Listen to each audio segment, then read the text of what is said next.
Don't slice each other. October 1st, 2013, Oregon celebrated the Capitol's 75th birthday.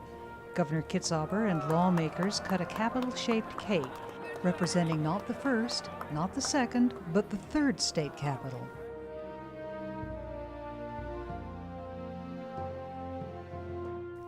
The history of Oregon's capitals and capitol buildings is dramatic, filled with intrigues, disastrous fires, and ultimately rebuilding from the ashes.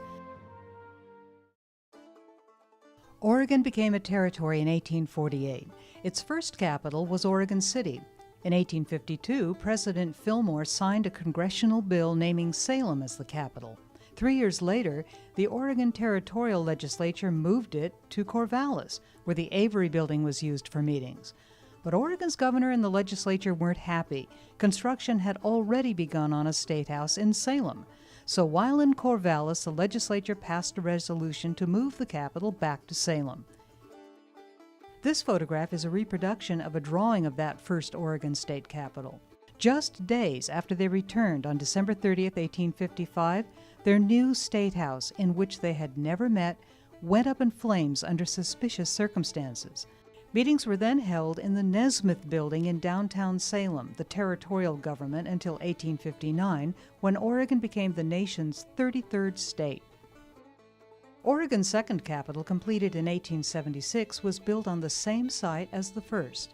Constructed with stone and 5 million bricks, it was designed to be elegant, patterned after the U.S. Capitol in Washington, D.C. Porticos were added in 1888 at a cost of $100,000, and in 1893, a 180-foot dome was erected on top of the Capitol. But at 6:30 p.m. on April 25, 1935, Salem Fire Department got a call from a custodial engineer reporting burning in a basement storeroom of the Capitol. Citizens tried to remove things from the building, which was soon engulfed in flames, flames so powerful they could be seen from Corvallis. Throughout the night they consumed the mighty edifice. At last the copper dome succumbed to the flames, crashing to the ground.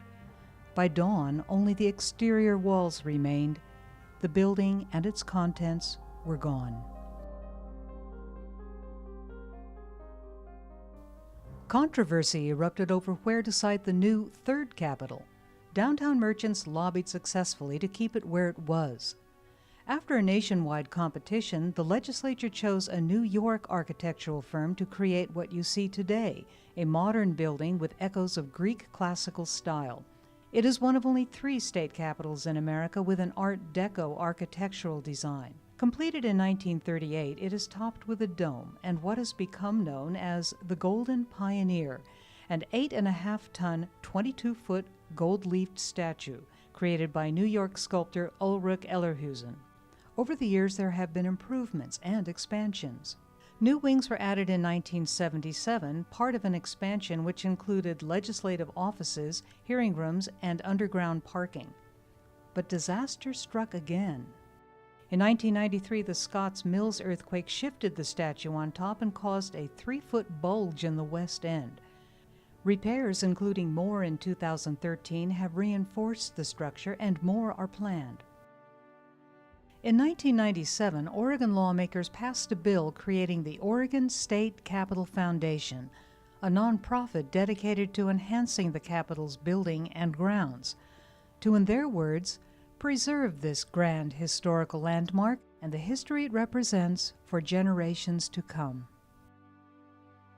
Oregon State Library's website has devoted an entire section to the 75th anniversary of our state capitol, with many more images and articles.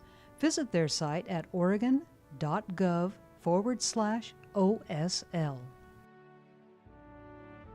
Happy 75th birthday, Oregon State Capitol!